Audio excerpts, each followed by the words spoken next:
Hey guys, Adu from Denmark here. The official spoiler season for Dragons of Tarkir had begun, so welcome to the first episode of Dragons of Tarkir's spoilers.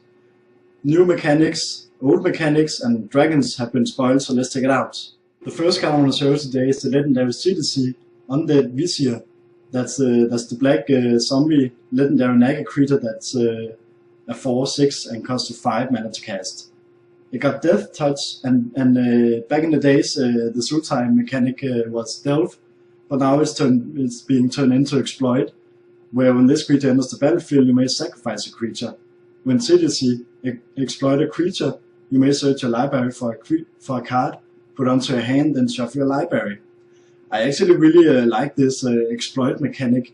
It seems to go really well with the Delve mechanic, because you for instance, if you play this with the delve mechanic, you of course delve a lot of cards from your graveyard in order to let the delve happen and do something special about it. But with the exploit mechanic, you can now also get it a lot easier in your graveyard for things in your graveyard, creatures in your graveyard to let the delve happen. So in that way, this exploit mechanic works really well with the delve mechanic.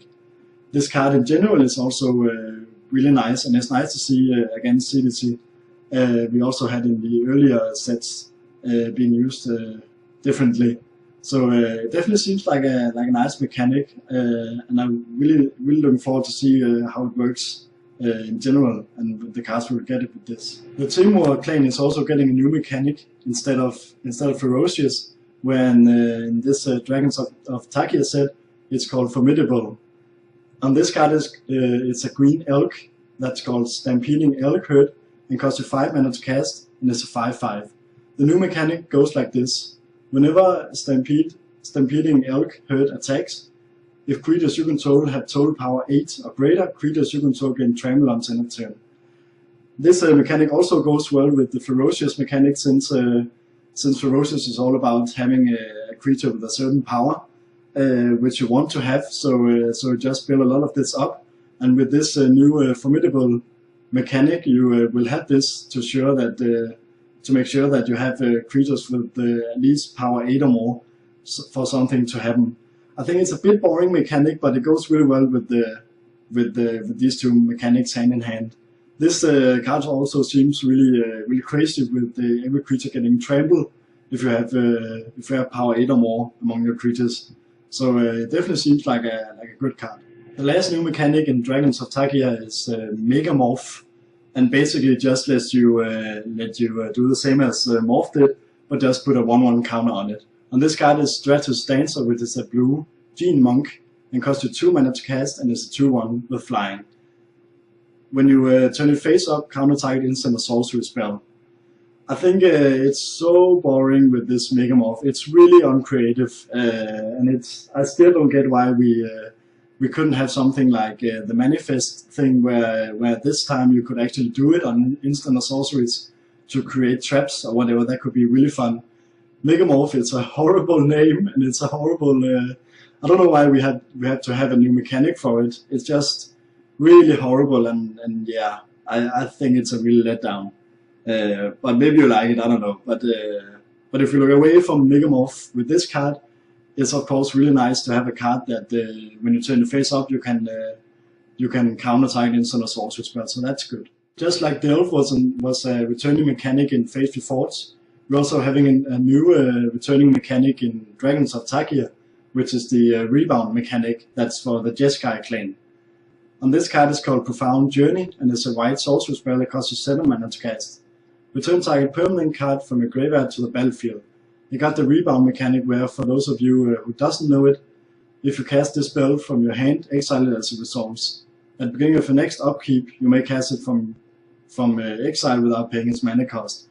Basically, it's really handy with the browse mechanic, because you for 7 mana you cast this, but instead of this spell going into your graveyard, you exile it and get a free spell of the same card in your next upkeep, which means that in your next upkeep you will cast this, and the browse mechanics will trigger. So that's definitely really good for the Jeskai clan. I don't know if I wanted to have seen something else than rebound, but I'm not a huge fan of rebound, but I think it fits the Jeskai clan. So instead of making something new, it's of course makes sense that we have another returning mechanic. So in general, it's a good card. The only mechanics that will stay the same from Fate to Force in Dragons of Tarkir is dash and the bolster mechanic, which dash is for the Mano clan and the bolster is for the Absent clan. I would have loved if dash actually was turned into raid again, because I really loved raid. That was really fun. But I'm looking forward to see what dash will bring. Bolster is a good mechanic that I like way more than the Outlast mechanic. So in general, with these two mechanics returning, I'm looking forward to see what we will get with them. So that was the mechanics for Dragons of Tarkir. But what would Dragons of Tarkir be without dragons? So let's check some dragons out. The first one is Dragon Lord sitamgar, which is the legendary dragon creature from Fate to Forge we had, which is the black and blue. And it's a 3/5 and costs you 6 mana to cast. It's an elder dragon and got flying and death touch. When it enters the battlefield, gain control of target creature or planeswalker for as long as you control Dragon Lord sitamgar. I definitely think that the other sitamgar is a lot better, of course, but it's pretty neat that they got the title Elder Dragon, which I'm definitely sure that every other of the dragons we had in Fate to Force will have too. It's pretty neat because flavor-wise and story-wise, this set is way ahead in the future, or well, at least compared to Fate to Force. So the dragons is are now grown a lot bigger. So it's nice with this title for these dragons. It's also nice to see sitamgar, which I definitely think is the coolest dragon we had in Fate to Forge. Another dragon is Deathbringer Dragon Lord, which is a black dragon creature that costs you 7 mana to cast, and it's a 5/6 with flying. When Deathbringer Dragon Lord enters the battlefield, if you cast it from your hand, and there are 5 or more creatures on the battlefield, destroy all other creatures. It's really nice to get a creature that have a sweeping spell, where this is the only one that will stay alive. It's probably a good thing that it stays that if you cast it from your hand, because it seems like it would be really overpowered if you just could get it back from the graveyard or whatever onto the battlefield and just do this again. So I think it's a safe thing to have that you have to cast it from your hand in order for this to happen. But in general, it definitely seems like a good card, like a good card to sit with both early and late game. For 7 mana, I don't think it's that much actually.